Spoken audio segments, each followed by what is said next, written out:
Hello guys, ఈరోజు మనం వీడియోలో చూపించబోతున్న కొబ్బరి పొడి ఎలా తయారు చేయాలి అని.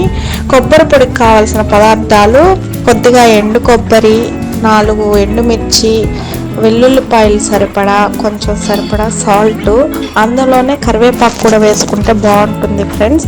ఇవన్నీ పచ్చివే, మనం మిక్సీకి వేసి పొడి చేసి పెట్టుకుంటే ఏ ఫ్రై ఐటమ్స్లోకైనా కూడా సూపర్గా వస్తుంది.